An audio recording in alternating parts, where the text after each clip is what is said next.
Soyez bénis dans le nom de Jésus-Christ. Je suis le prophète Jean Guéa de la mission divine d'amour et je tenais à saluer tous ceux qui sont connectés, tous ceux qui écoutent les enseignements du prophète Jean Guéa de la mission d'amour. Nous sommes dans la formation des disciples. Alléluia. La formation des disciples.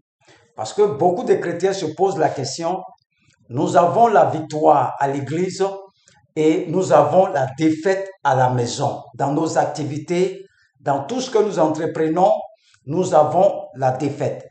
Le thème, je pourrais dire, victoire à l'église et défaite dans le monde. Alléluia. Victoire à l'église, défaite à la maison. Alléluia. Donc, on peut dire défaite en dehors de l'église, dans ton travail, dans tes activités, dans ta maison, dans ton mariage. La défaite est à tous les niveaux. Alléluia. Mais le Saint-Esprit m'a convaincu de mettre la maison. Donc, c'est un domaine, un thème qui est vaste, qui concerne toutes les activités en dehors de l'église. Donc, nous allons commencer d'abord à aller doucement. Aller doucement pour qu'on puisse comprendre. Lorsque nous prenons Apocalypse 12, verset 12, la Bible dit « Malheur à la terre, car le diable est descendu sur la terre animé d'une grande colère, cherchant qui il va dévorer. » Donc, le Seigneur ne nous a pas laissés orphelins. Il nous a dit comment Satan travaille. Donc, nous savons que sur la terre, là, nous avons un ennemi qu'on appelle Satan et toute son armée. Donc, nous sommes sur une terre qui est occupée par Satan et son armée. Nous sommes en guerre. Et la seule chose que Dieu nous a dit, il nous donne deux noms de Satan, le prince de l'air et puis le prince des ténèbres. Il y a deux noms qu'il faut retenir, le prince de l'air et le prince des ténèbres. Alléluia. Nous avons des chrétiens qui sont dans l'église qui ne savent pas savoir comment Satan opère. Tout ce que nous on connaît, c'est au nom de Jésus, tu vas sortir. Mais Satan a des stratégies. Il a des choses qu'il fait que tu dois savoir pour pouvoir avoir mieux de victoires. Tu vas avoir beaucoup de victoires dans ta maison, dans tes activités. Tu ne sais pas comment Satan opère. Alléluia. Donc, le but de cet enseignement, c'est de dévoiler les stratégies de Satan. Comment Satan fait pour avoir, nous les chrétiens. Et la vie chrétienne a deux bonnes. La première bonne, c'est Luc 10, verset 19. Voici, je vous ai donné le pouvoir de marcher sur les serpents, de marcher sur les scorpions, de marcher sur toute la puissance de l'ennemi et rien ne pourra vous nuire. Ça, c'est ce que les chrétiens utilisent. Ce sont les déclarations, ce sont les proclamations que les chrétiens utilisent. Mais malgré nos déclarations, malgré nos proclamations, nous sommes toujours dans la défaite. Alléluia. Et Pierre, qui était assis là, Pierre même a écrit dans son livre 1 Pierre 5, verset 8, « Soyez sobres, veillez, votre adversaire le diable rôde comme un lion rugissant, cherchant qu'il va dévorer. » Qu'est-ce que Pierre a remarqué? Et puis, il nous dit que soyez sobres et veillez. Il était auprès de Jésus-Christ. Jésus a donné, Luc 10, verset 19, l'autorité. Mais qu'est-ce que Pierre a remarqué? Et puis Pierre, dans son livre, il ajoute quelque chose sur ce que Jésus-Christ a donné. Alléluia. Il ajoute quelque chose sur ce que Jésus-Christ a donné. Alléluia. Quand nous prenons Matthieu 16, verset 16, la Bible dit, Simon, Pierre répondit, tu es le Christ, le Fils du Dieu très haut. Jésus-Christ va faire asseoir ses disciples, va leur poser la question, qui dites-vous que je suis? Silence total. Pierre va se lever, Pierre va donner la révélation. Pierre dit, tu es le Christ, le Fils du Dieu très haut. On voit le même Pierre encore. Jésus va lui donner l'autorité de lier et de délier.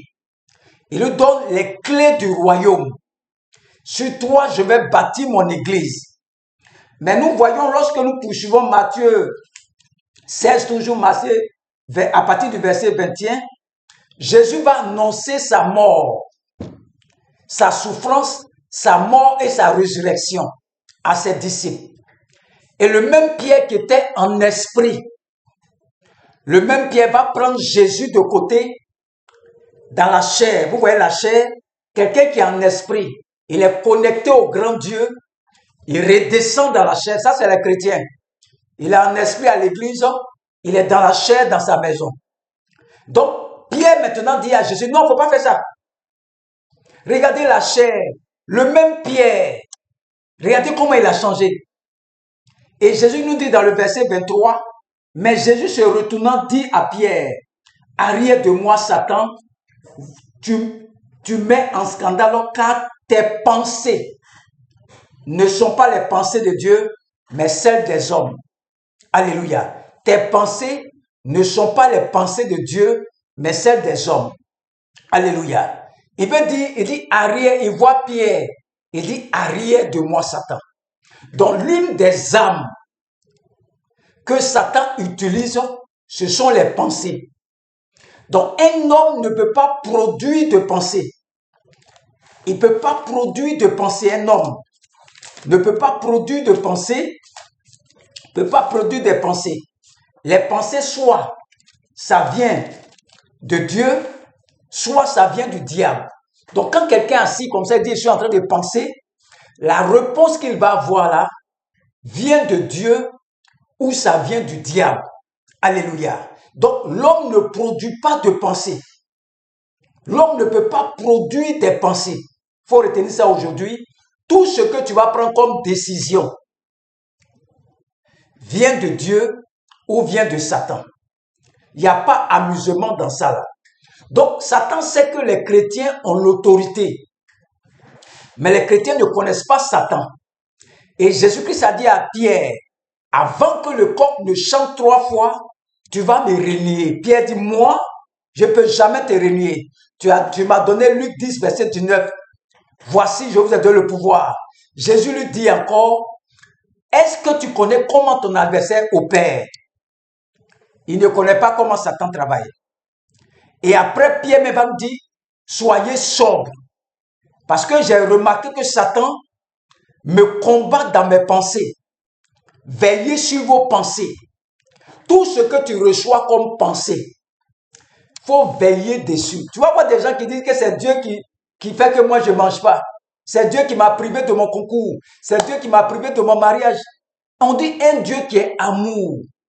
Que tu as un adversaire sur la terre, le prince de l'air et le prince des ténèbres. Donc Satan cherche toujours à capturer tes pensées par les ruses. Quand vous lisez Éphésiens 6, verset 10, il dit, au reste, fortifiez-vous dans le Seigneur et par sa forte puissance. Le verset 11 dit quoi? Revêtez-vous de toutes les armes de Dieu afin de pouvoir tenir ferme contre les ruses du diable. Donc, Satan est vaincu. Jésus a vaincu Satan. Mais Jésus n'a pas vaincu ses ruses. Il dit, c'est toi maintenant qui dois vaincre ses ruses. Moi, j'ai vaincu Satan pour te donner. Mais les ruses là, c'est toi-même, le chrétien, qui doit vaincre ça. Donc, nous sommes dans un monde gouverné par Satan. Et quand tu sors de l'église, Satan, le prince de l'air, il envoie la colère en toi. Il envoie, tu es là comme ça, il dit non, que ton pasteur ne t'aime pas. Tel fidèle de l'église ne t'aime pas. Toi, seul, tu marches pour aller à l'église. Mais il envoie ça dans l'air. Et quand tu respires ça, ça rentre dans ton cœur.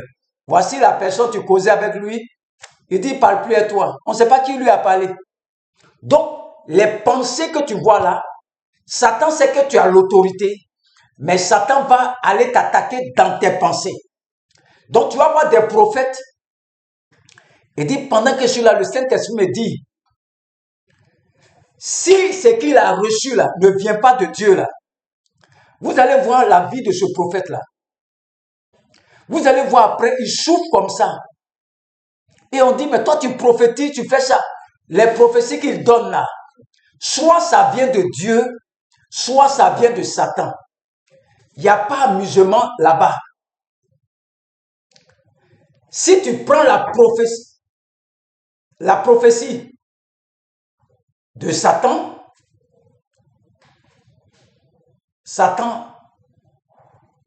va te réclamer.